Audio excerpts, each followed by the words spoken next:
took his mistress to the gala ball.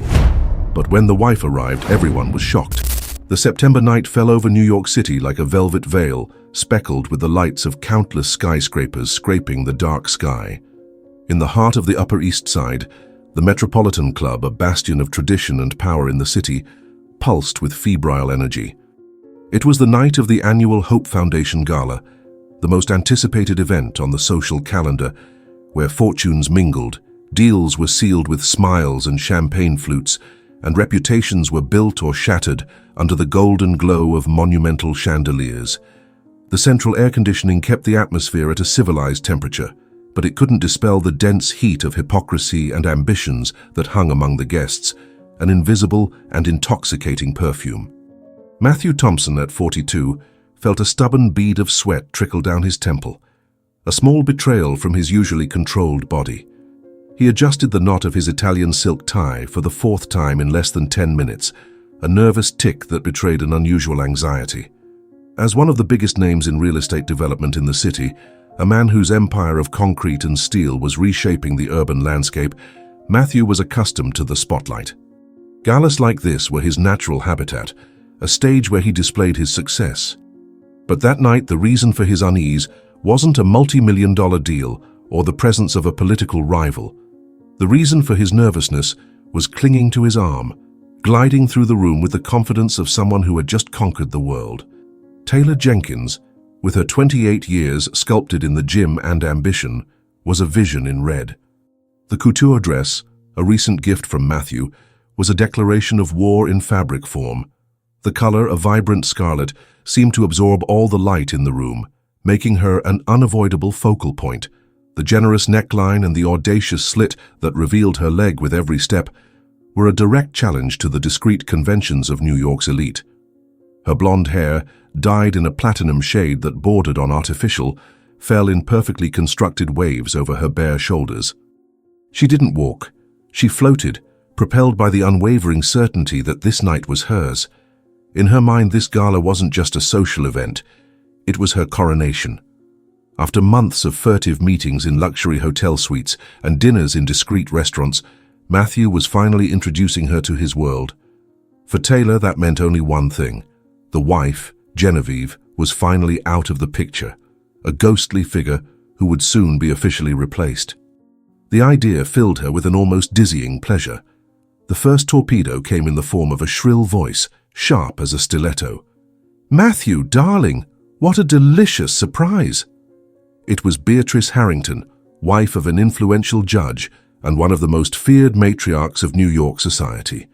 Her eyes, small and bright like a predator's, scanned Taylor from head to toe, and merciless scrutiny disguised as a social greeting. "And I see you didn't come alone." Matthew forced a smile that didn't reach his eyes. "Beatrice, always a pleasure.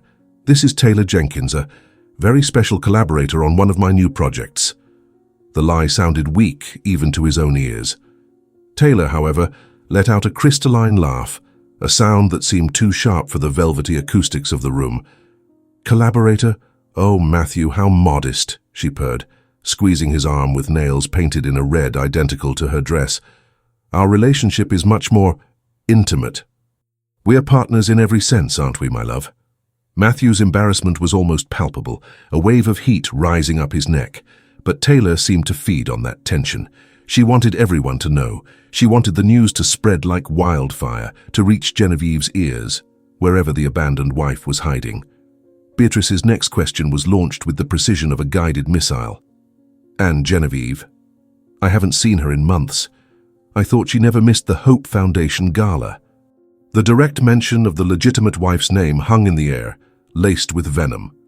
Matthew swallowed hard, feeling his shirt collar tighten. "Genevieve has been very busy. Personal projects, you know." He gestured vaguely, as if that explained the absence of the woman he'd been married to for 15 years. "What a shame," murmured Beatrice, her tone suggesting exactly the opposite. Such a distinguished woman. Always knew how to carry herself with impeccable class. The word class was left hanging, a silent accusation against Taylor's exuberant and provocative figure. A pang of irritation shot through Taylor. Why did everyone insist on mentioning that woman? Matthew had always described her as apathetic, a wife who contented herself with the shadows, who preferred the company of books and artworks to shining by his side at the events that really mattered. For Taylor, that was an attestation of weakness, proof that some women were born to reign and others to be forgotten.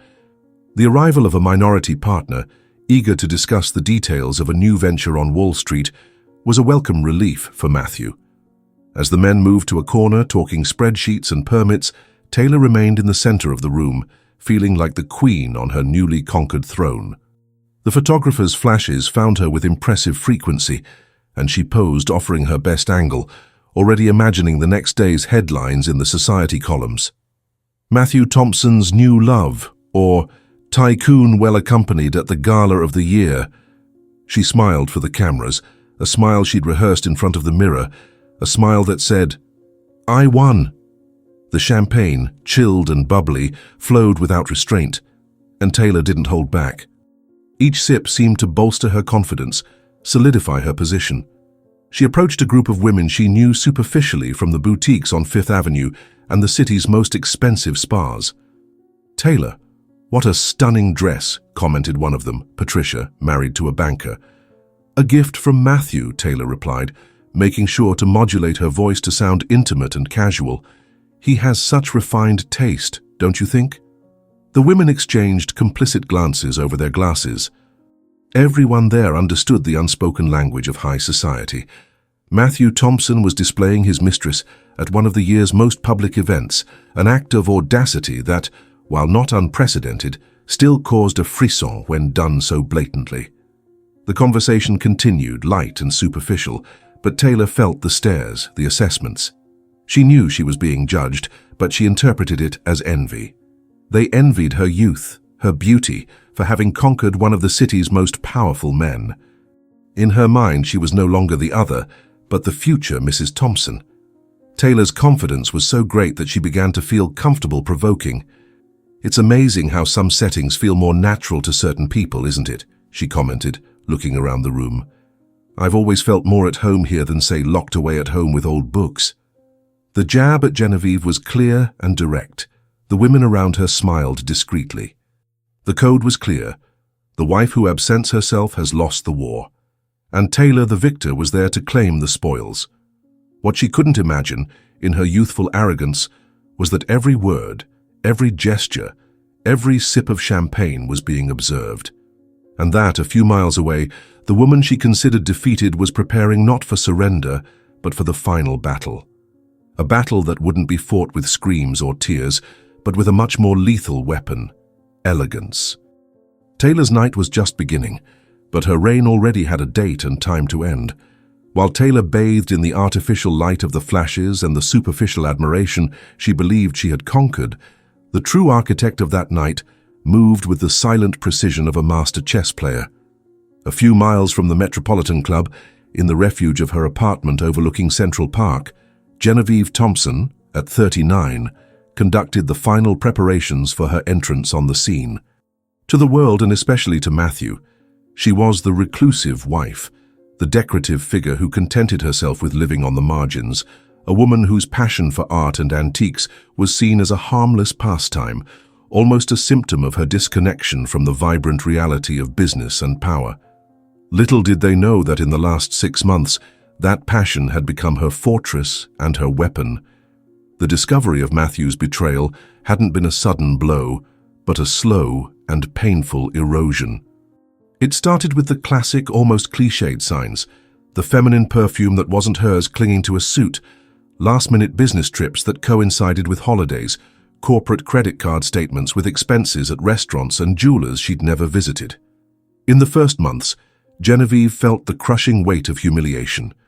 The pain of betrayal was a physical wound, a constant stab in her chest that made her question every one of the 15 years of her marriage. Where had she gone wrong? At what point had she become so invisible to the man with whom she'd built a life? The sleepless nights were many, spent in the library of her apartment, surrounded by the books Matthew so disdained. And it was there, in a particularly silent early morning leafing through a catalogue from a London auction house, that the epiphany hit her. She hadn't lost Matthew to Taylor. She had lost herself within a marriage that diminished her. Matthew hadn't betrayed her because of a flaw in her, but because of a fundamental flaw in his own character. The need to feel powerful beside someone he could mold and control, something he had never fully managed with her. In that moment, the pain transformed into a cold, cutting clarity. Revenge, she decided, wouldn't be a passionate act. It would be a work of art. Her first move was to hire, with the utmost discretion, the best private investigator in New York. The goal wasn't to confirm what she already knew, but to document every detail with forensic precision. In a few weeks, she had a complete dossier. Photos of Matthew and Taylor entering and exiting suites at the Plaza Hotel. Records of flights for romantic getaways to the Hamptons. Copies of receipts for exorbitant gifts. The investigator, a seasoned ex-cop, was impressed by Genevieve's coolness. She didn't cry or despair at seeing the evidence. She filed it away, organizing it like cataloging rare pieces for a collection. In parallel, she dove headfirst into her work. Her art consultancy, which Matthew had always treated as a lady's hobby, was actually a prosperous and respected business in an exclusive circle of national and international collectors. In the months she absented herself from social life, Genevieve wasn't lamenting. She was closing the biggest deals of her career, traveling to art fairs in Basel and Miami, consolidating a network of contacts that her husband didn't even dream she possessed. She strengthened her assets, transferred investments, and, with the help of a lawyer specialized in high-net-worth divorces, quietly prepared her financial and legal emancipation. The choice of the Hope Foundation Gala as the stage for her re-entry was calculated with the same precision she used to appraise a Picasso. It was the epicenter of New York society, a place where appearances were everything, and the unwritten rules of power were the true law. She knew that Matthew, in his growing arrogance, would bring Taylor. The idea had even been subtly planted by her through a mutual friend who, over lunch, commented to Taylor how important it would be for her image to be seen at that specific event. Genevieve knew Taylor's ambition would do the rest. Now, in front of the full-length mirror in her closet, she observed the woman she had become. The figure staring back wasn't the faded wife Matthew had left behind. It was a woman at the peak of her power. The dress, an exclusive creation by a renowned American designer, was a deep black, a fabric that seemed to drink in the light. The cut was impeccable, sculptural, enhancing her silhouette without the need for vulgar necklines or slits. Around her neck, a necklace of diamonds and emeralds, an heirloom from her grandmother, shone with an ancient and powerful light, a symbol of lineage and legitimacy. It was the antithesis of Taylor's ostentatious red. It was elegance against exuberance, substance against surface. "Madame, the car is waiting," announced the housekeeper, a discreet woman who had worked for Genevieve's family for decades and whose gaze held a mix of admiration and unwavering loyalty. Genevieve turned, an enigmatic smile on her lips. "Thank you, Helen, it's time." During the drive to the Metropolitan Club in her armored sedan, she felt no nervousness, just an electrifying calm. The same an actor feels before stepping onto the stage for the role of their life. Her phone buzzed incessantly with messages from friends, indignant reports about Matthew's audacity and his companion's vulgarity. "Genevieve, you won't believe the nerve," said one. "Her dress is a scandal." "He introduced her as his intimate partner," reported another. Each message was confirmation that the script was unfolding perfectly. Matthew and Taylor, in their bubble of arrogance, were building the pedestal from which they would plummet. Upon arriving at the imposing entrance of the Metropolitan Club, Genevieve asked the driver to wait a few minutes. She observed the flow of luxury cars, the photographers' flashes, the social dance she knew so well. She timed her arrival for the height of the night, the moment when everyone's attention would be relaxed. The champagne would have taken effect, and the couple would be at the peak of their self-confidence. When the car door finally opened and her foot, shod in a black satin pump, touched the red carpet, a momentary silence spread through the entrance. The photographers, accustomed to Genevieve Thompson's reclusive figure, hesitated for a second, as if not recognizing the imposing woman emerging before them, and then the flashes exploded in a storm of light. She walked slowly, head held high, a serene smile on her face, greeting some acquaintances with a nod but without stopping. Her posture, her energy, everything about her communicated an authority that no one there had ever associated with her. As she entered the club's hall, the buzz of the main room reached her ears. It was the sound of a world that believed it had forgotten her, a world that was about to relearn her name. She stopped before the massive wooden double doors, took a deep breath, and entered. The Queen was back on her board, and checkmate was about to be announced. Genevieve Thompson's entrance into the main room of the Metropolitan Club was like a sudden change in atmospheric pressure. The constant hum of conversations, laughter, and music didn't cease immediately but faltered, as if a powerful and dissonant note had been introduced into the night's symphony. People didn't all turn at once, but the movement was a wave that propagated from the entrance, a glance, a discreet nudge, a whisper passing from group to group. "It's Genevieve. Genevieve Thompson is here. My God, look at her." Matthew, who was near the bar, laughing at a lame joke told by a supplier, felt the change before even understanding what was happening. His interlocutor's attention shifted, eyes fixing on a point over his shoulder. Irritated by the breach of protocol, Matthew turned to follow the man's gaze, and his smile froze. There, framed by the grand door of the room, was his wife. But it wasn't the Genevieve he held in memory, the woman of restrained gestures and serene beauty, whom he had learned to take for granted, like part of the expensive furniture of his life. The woman crossing the room with the calm of a panther was another. There was an aura of power in her, a magnetic self-confidence he had never seen before. The black dress, in its masterful simplicity, made all the other colorful and shiny dresses seem like children's costumes. The jewels around her neck weren't just adornments, they seemed like armor, symbols of ancestral strength. He felt a shiver run down his spine, an uncomfortable premonition that he had made a monumental miscalculation. On the other side of the room, Taylor was at the height of her glory. Surrounded by a small entourage of newly conquered admirers, she was recounting an anecdote about her vacations in the Maldives, paid for by Matthew, of course, gesturing with her hands so that the sparkle of a newly acquired diamond ring caught the light.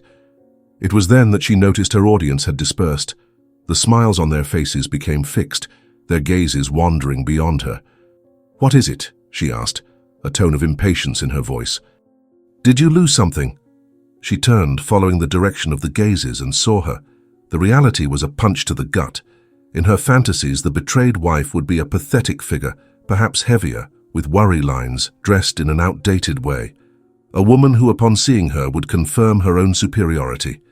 But the woman walking toward her was a dark goddess, a personification of elegance that made her own red dress seem vulgar and desperate. Genevieve's posture, the way she greeted people with a nod or a discreet smile, everything about her screamed belonging. She wasn't entering hostile territory.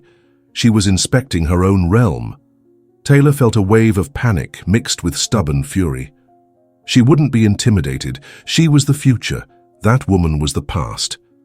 Grabbing Matthew's arm, who had approached her like an automaton, she whispered through gritted teeth, "Let's greet her. Now." It was a bold move, a declaration that she had no fear, that her place beside him was unquestionable. Matthew hesitated. "Taylor, maybe it's not a good idea. Not here." His survival instinct, long dormant from arrogance, was screaming in alert. But Taylor was already pulling him, crossing the room toward the group naturally forming around Genevieve. For Taylor, this would be the final confrontation, the moment when the old queen would be forced to abdicate publicly before the new one. She couldn't have been more wrong. Genevieve saw the couple approaching. She didn't look away. Her eyes met Matthew's for an instant, and he felt as if she could see through his facade of success, straight into his cowardly and insecure soul. He faltered, but Taylor propelled him forward. "Genevieve, what a surprise," said Matthew, his voice coming out an octave higher than normal. The silence around them became dense, almost solid. Even the orchestra, sensing the drama, seemed to lower the volume. Genevieve observed him for a long moment, her expression perfectly neutral. When she spoke, her voice was soft, but with the cutting clarity of a diamond. "Matthew, interesting. I thought you were in Washington. An important bid. Wasn't that what you told me on Monday? The lie, told so naturally by him days before, was now exposed, naked and pathetic, under the gazes of dozens of people. The meeting was postponed, he stammered, his face starting to redden. Ah, what a shame, Genevieve murmured with a tone that held no pity. But good that you didn't miss such a special night. It was at that moment that Taylor, interpreting Genevieve's calm as weakness, decided to take the initiative. With a smile meant to be superior, she extended her hand. You must be Genevieve. Pleasure. I'm Taylor Jenkins. I've heard so much about you. The gesture was of such spectacular audacity that the people around them collectively held their breath. Genevieve looked at the extended hand, with its red and aggressive nails, for a second that seemed an eternity. Then, with a smile that didn't reach her eyes, she lightly touched the tips of Taylor's fingers. A frigid and formal greeting. Taylor. Yes. I've heard a lot about you too. The phrase was said with impeccable politeness, but the poisonous subtext was unmistakable. Matthew told me you worked together, continued Genevieve, keeping the tone of casual conversation. Something about consulting for new projects, right? Taylor, eager to stake her claim, interrupted before Matthew could respond. Oh, we're much more than colleagues, she laughed, the sound echoing in the tense silence. We have a very, very special relationship. She believed she was delivering the coup de grâce. In reality, she had just set the guillotine for her own neck. Genevieve tilted her head, a gesture of studied curiosity. Ah, I see. A special relationship. She paused, letting the phrase hang. How brave of you to make it public this way. The word brave was pronounced in a way that made it sound like its exact opposite, reckless, foolish. Taylor began to feel that the ground under her feet wasn't as firm as she imagined, but her inexperience prevented her from fully deciphering the power game at play. Genevieve then turned to her with renewed interest. Tell me, dear, how long have you had this partnership? Seeing the question as a chance to reaffirm her dominance, Taylor answered with pride. Almost a year. Matthew has been a wonderful mentor to me. Mentor, repeated Genevieve, savoring the word as if it were a rare and complex wine. What a fascinating term to describe the relationship. The air was so charged, it was almost possible to see it vibrate. Beatrice Harrington, the socialite who had approached them at the beginning, drew near with a predator's smile. Genevieve, darling, so good to see you. I've always admired your good taste. That dress is a work of art. Thank you, Beatrice, Genevieve replied without taking her eyes off Taylor. You know how it is, certain things never go out of style. They have substance. The indirect jab was like a velvet-gloved slap. Taylor, feeling attacked, tried to retaliate. Your dress is nice too, she said to Genevieve, trying to sound generous. Very classic, must have cost a fortune. The mistake was catastrophic, insinuating that Genevieve cared about the price, or worse, needed to justify her expenses, was a social gaffe of epic proportions. Several women around exchanged looks of horror and contempt. Genevieve smiled, and this time the smile was genuinely dangerous. My dear, she said, her voice soft as velvet but sharp as a razor. When you have true class, the price is an irrelevant detail. It's something you're born with, or something you'll never have no matter how much you try to buy. The phrase hit Taylor like a wave of icy water. She was speechless, her face burning with humiliation, as she processed the brutality of the lesson she had just received. Genevieve then turned to the audience surrounding them. You know, our dear Taylor believes she has conquered my husband's heart. What she may not know is that Matthew has a very specific pattern for his mentorships. A pattern? Asked Beatrice, delighted. Oh, yes, said Genevieve, with the lightness of someone commenting on the weather. Young, ambitious women, usually from more modest origins, easy to impress with expensive gifts and the promise of a shortcut to the top. She looked at Taylor with false sympathy.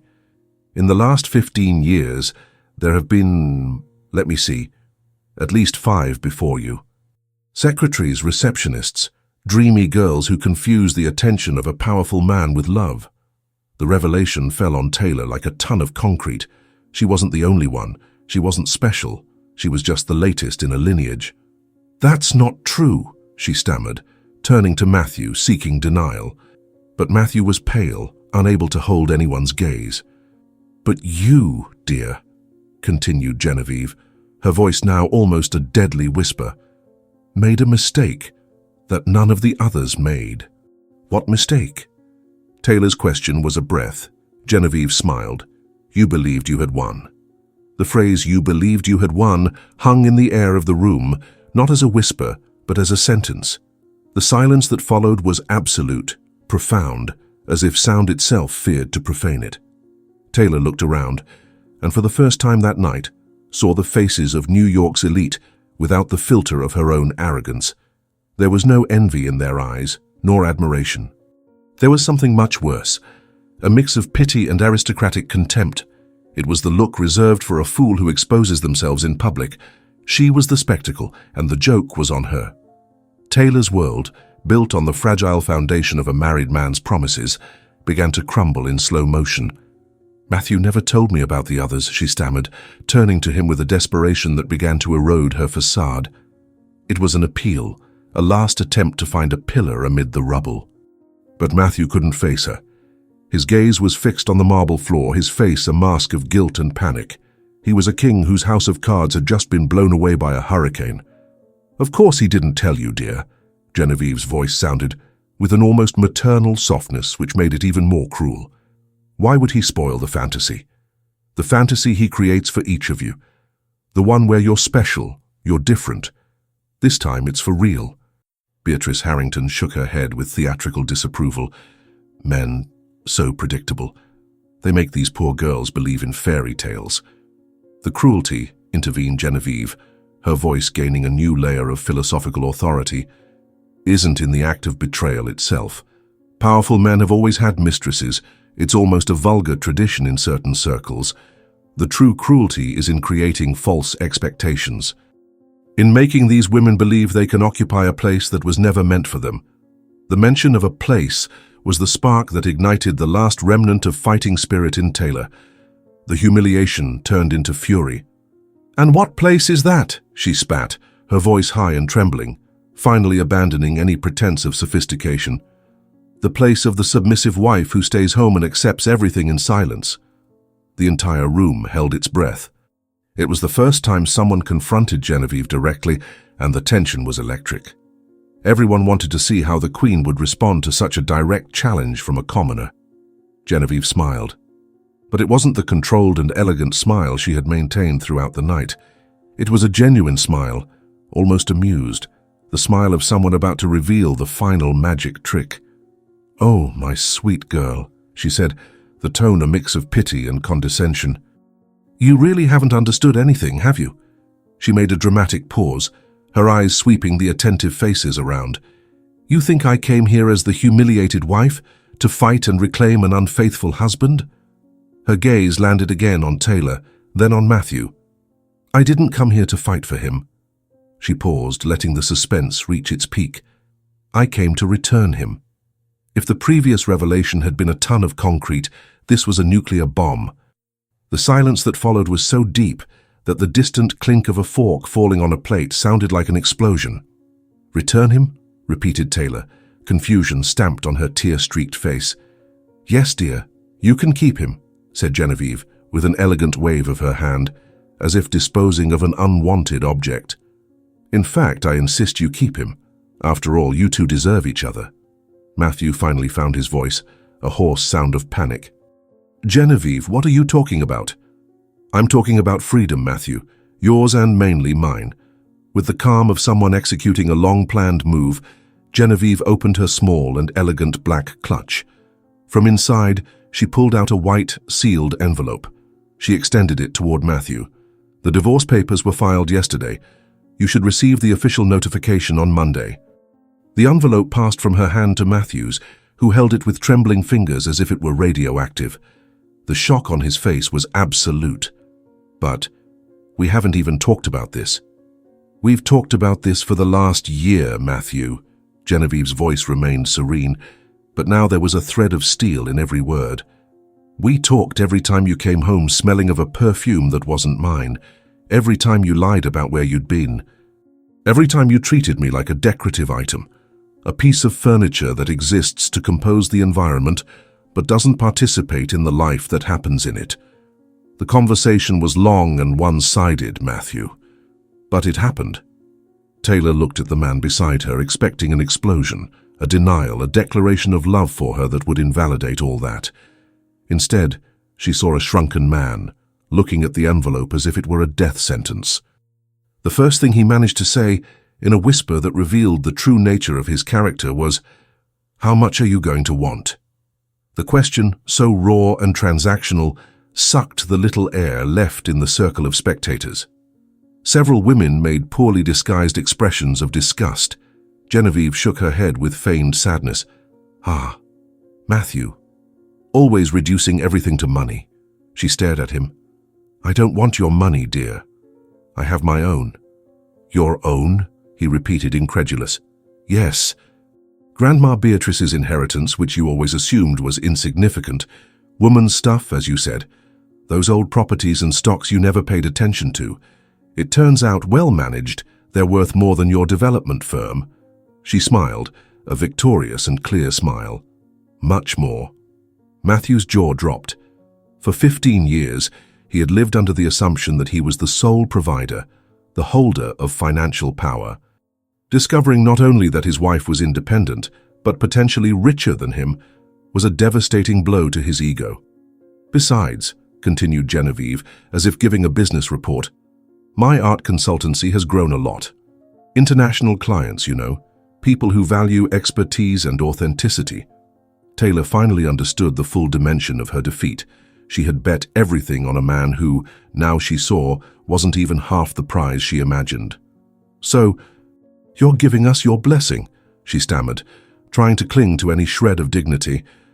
"Oh, my dear, it's not exactly a blessing," replied Genevieve with a deadly sweetness. "It's more like returning a product with a manufacturing defect." The phrase echoed through the room like a shot. Open and shocked laughter exploded in several spots. The elegant brutality of the response was irresistible. Matthew finally exploded. "Genevieve, you can't humiliate me like this in public." "Humiliate you?" She seemed genuinely surprised.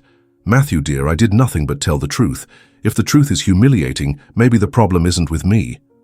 With perfect timing, a famous society columnist approached, his phone discreetly recording. "Genevieve, a statement for my column?" "Of course, dear." She turned to him with the grace of a movie star. "You can say I'm starting a new chapter." Sometimes when a door closes, we realize it was actually keeping us prisoner in a room too small for our dreams. The metaphor was perfect, poetic, and devastating. The night wasn't about the end of her marriage. It was about the beginning of her freedom. The society columnist, with the shark-like instinct for blood in the water, advanced another step. "A new chapter? And what are the future plans, Genevieve?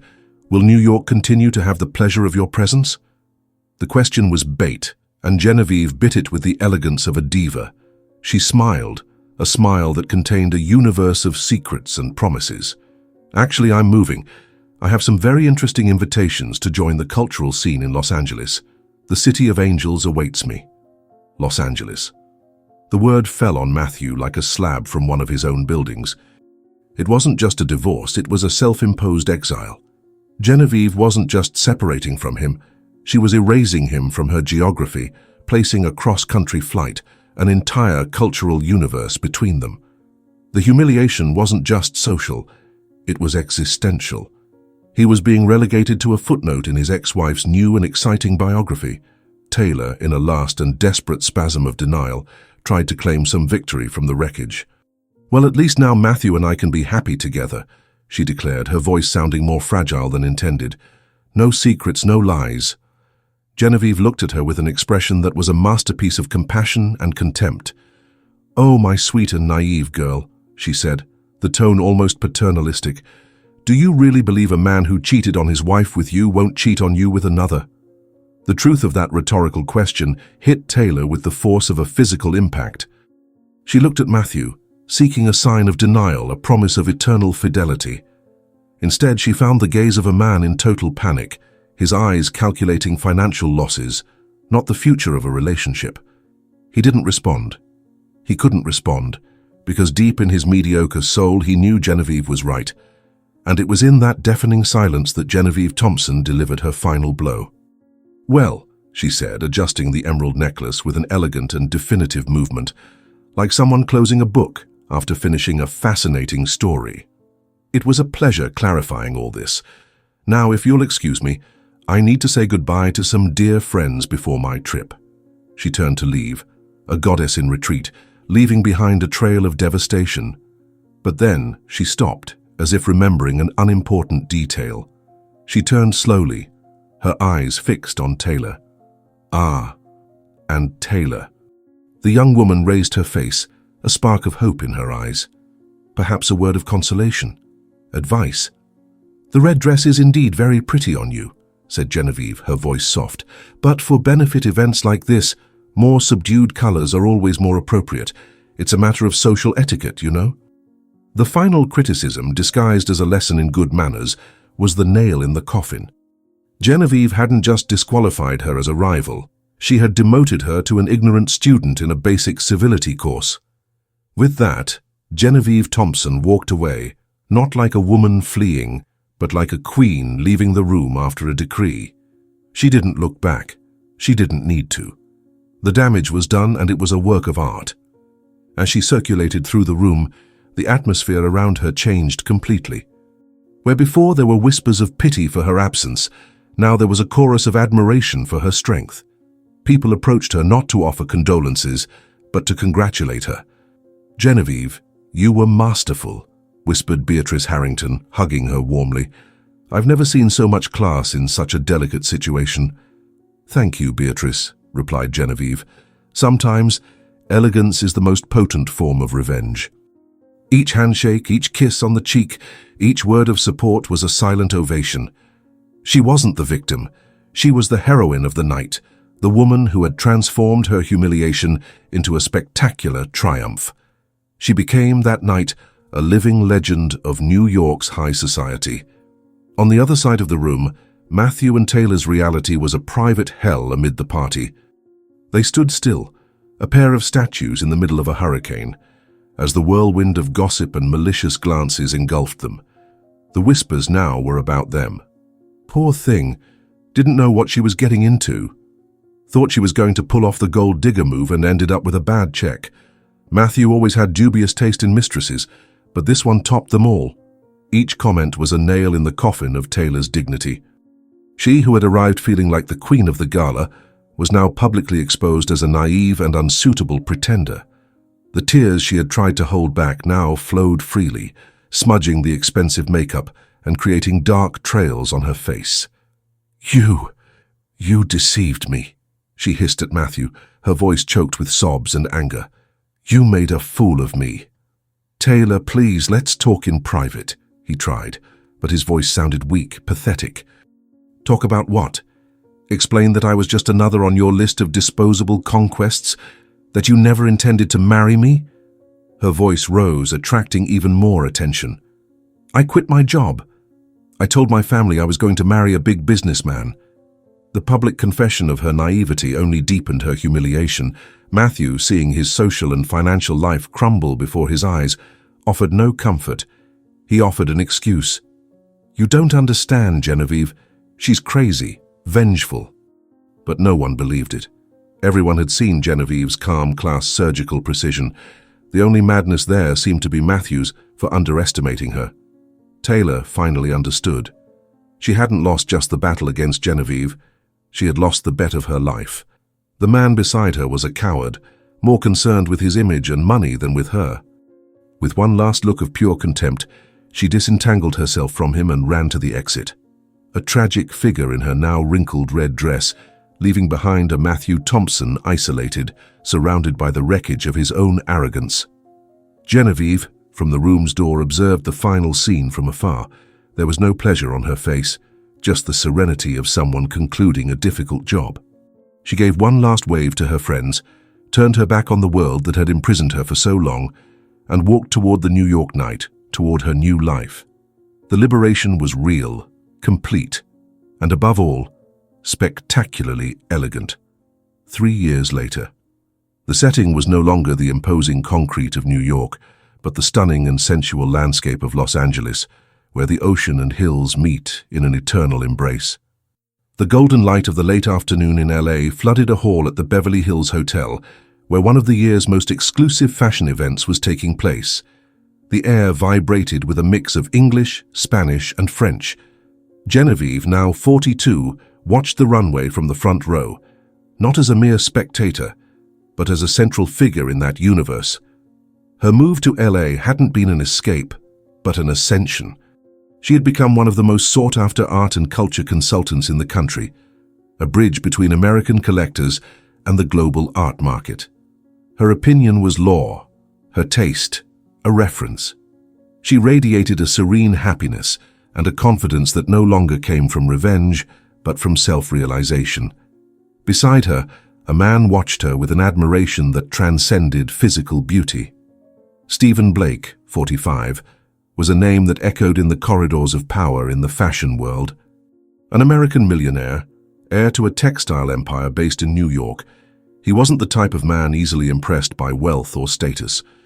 What had enchanted him about Genevieve when they met at an art event in LA the previous year was her sharp intelligence, her contagious passion for beauty, and an innate elegance that he, an aesthete by profession, recognized as of the rarest breed. He didn't fall in love with the woman who humiliated her ex-husband at a gala. He fell in love with the woman who had the courage to rebuild her life on her own terms, with a grace and strength that left him fascinated. Their relationship flourished naturally, a partnership of minds and souls that recognized each other. When the show ended and the applause echoed, Stephen leaned in and whispered in her ear, in English with a charming East Coast accent, "Magnificent. But nothing compares to the work of art sitting beside me." Genevieve smiled, a genuine smile that lit up her entire face. Life with Stephen was light, full of laughter, travels, and a mutual respect she had never known with Matthew. They were heading to New York the following week, where Genevieve would oversee the decoration of the new wing of Stephen's Foundation Museum, a project that united his two passions, fashion and art. And there was another secret they kept, an intimate happiness that would soon be revealed to the world. Genevieve was pregnant with twins. Today, Genevieve Blake's life unfolds in a stunning apartment overlooking Central Park in New York. At 45, she is the mother of Leo and Sophia, two vibrant children who run through the hallways speaking an adorable mix of English and Spanish. Her name is synonymous with excellence in the international art world. She not only advises Europe's biggest collectors, but also discovered and launched new American artists on the global scene, using her position to create cultural bridges. She became exactly what she was always destined to be, a woman of power, substance, and influence, not because of the man beside her, but on her own merit. Stephen is her partner, her biggest admirer, the man who celebrates each of her achievements as if they were his own. And as for Matthew and Taylor, the news when it arrives is like distant echoes from a world that no longer belongs to her. Matthew Thompson, the once titan of real estate development, saw his empire crumble. Without Genevieve's network of contacts and reputation to lubricate the social and political gears, his businesses, already weakened by his mismanagement and arrogance, collapsed. The tax fraud investigation, which started small, revealed a corruption scheme that led him to bankruptcy and a legal battle that consumed what remained of his fortune. Today he lives an anonymous and bitter life in a rented apartment, a shadow of the man who once believed he was the king of New York. Taylor, after the scandal, discovered that the doors of high society closed to her as quickly as they seemed to open. The public humiliation marked her. After a few years trying to rebuild, she ended up marrying a dentist from a small town in the Midwest, trading her dreams of glamour for a life of predictable and silent stability. One night, watching her children sleep peacefully in their rooms in New York, Genevieve reflected on the night at the Metropolitan Club. The memory no longer brought her the metallic taste of revenge, but a kind of ironic gratitude. That act of destruction had, in fact, been her act of creation.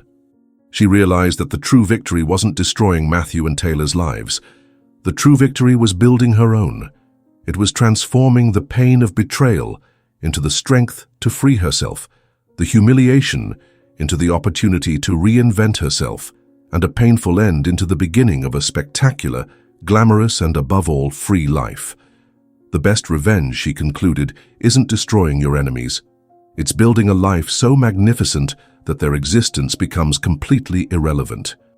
And there, what did you think of this story? Leave in the comments what score you give to Genevieve's revenge, from 0 to 10. And if you, like me, love a story with a strong protagonist who turns things around, don't forget to subscribe to the channel and turn on the bell. We have many other incredible journeys like this to share with you. A big hug, and until the next story.